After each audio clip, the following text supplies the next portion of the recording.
Queridos amigos, amables televidentes, mes de marzo, día 2 de marzo, desde dentro ingresa a sus hogares gracias a Pax Televisión, siempre para dar inicio a toda esta serie de programas que presentaremos a lo largo del año, programas de interés, temas de interés, con personajes, personas, laicos, religiosos, sacerdotes, que nos traerán la palabra de Dios a través del campo en el cual ellos se desempeñan.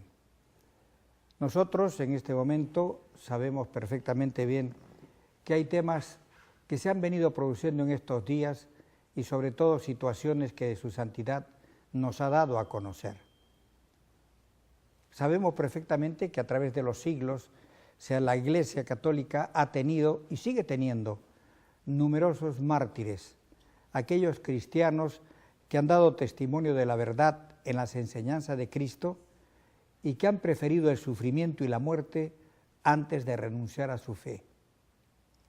Somos conscientes de ello, hemos escuchado a través de los años y el día de hoy ha aceptado nuestra invitación el padre Darío Roberto Mazurek, que es de la orden, llamamos la orden de frailes menores, pero me decía que era hermanos franciscanos conventuales. ¿Está bien? Hermanos menores conventuales. Hermanos que menores también conventuales. somos conocidos como los franciscanos. Franciscanos. Está con nosotros el padre Darío. Yo he pronunciado el Darío en castellano, pero estaba escrito también en polaco, que es Darius. Exactamente, como el rey de Persia, Darius. Darius, muy bien. Pero yo no soy el rey, soy hermano menor conventual. Pero mejor todavía que el rey de Persia.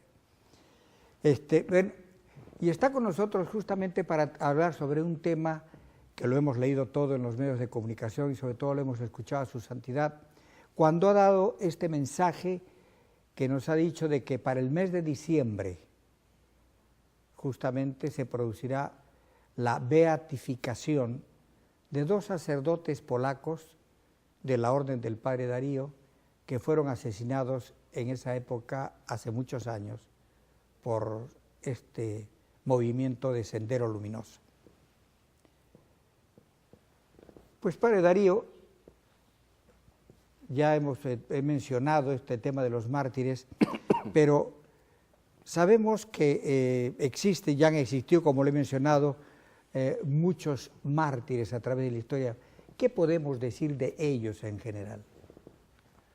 A lo largo de la historia, sobre todo en los primeros siglos de la era cristiana, los únicos santos que tenía la Iglesia eran los mártires. Hay que recordar que la palabra martiria proviene del idioma griego y significa testimonio. Entonces, los primeros mártires, quiere decir personas que derramaron su sangre por Cristo para confesar su nombre, eran los únicos santos. La cosa cambia cuando, al inicio del siglo IV, cuando la religión cristiana llega a ser la religión oficial, también religión oficial del Estado, donde ya no había tanta necesidad en algunos lugares de entregar la vida por Cristo siendo asesinado por los que no creían en Dios. ¿Por qué hablo de esto? Porque creo que tenemos que hacer una cierta distinción entre lo que significa beato y santo, lo que significa mártir y confesor. Pero para poder explicarme mejor, quisiera contar la historia que tiene que ver con un hermano de mi orden que ya es santo, seguramente conocido, San Maximiliano Kolbe. Él fue canonizado por el Papa Juan Pablo II el año 1982. Y todos esperaban qué casulla, de qué color va a usar el Papa cuando celebre la misa de la canonización. Porque si es que el Papa saliera con la casulla blanca, significaría que San Maximiliano era confesor. Voy a explicar dentro de un rato qué significa esta palabra. Y si es que el Papa saliera con la casulla roja, esto significaría que reconoce a San Maximiliano como mártir.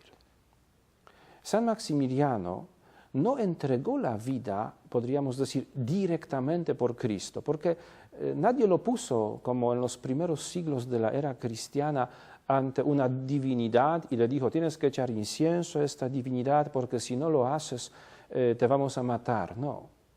Nadie le preguntó a San Maximiliano si cree en Dios o si quiere dejar de creer en Él. No, nada de esto.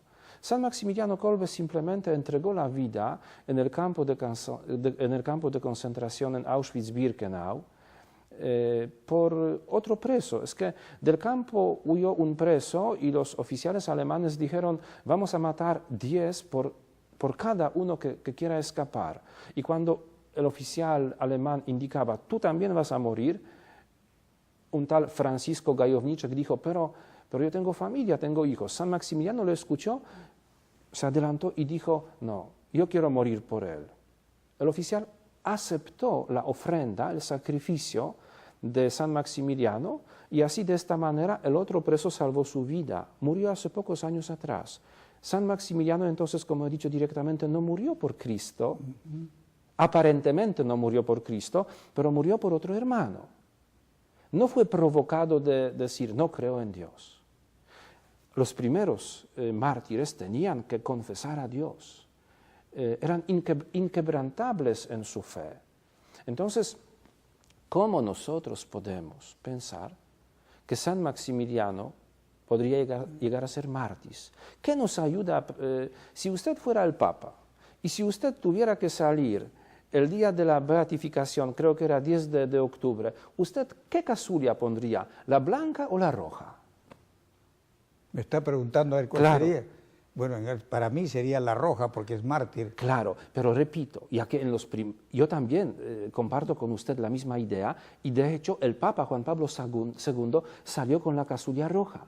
Pero aquí tocamos un problema importante porque ¿cómo podemos considerar a alguien mártir que no muere por Cristo directamente sino por otro hermano? Prójimo. Por el prójimo. Tenemos que tomar en cuenta algo que ocurre también aquí en Latinoamérica.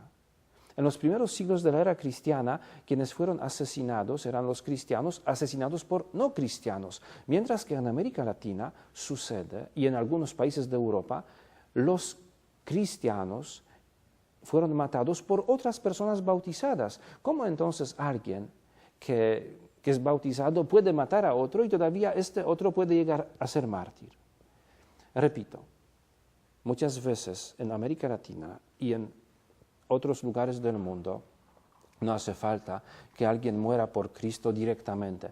Optando por el prójimo, entregando su vida por el prójimo, ya llega a ser mártir. Por eso San Maximiliano llegó a ser considerado mártir de caridad. Pero volvamos a la explicación que dije. Entonces, solamente los que derramaban su sangre por Cristo llegaban a ser mártires.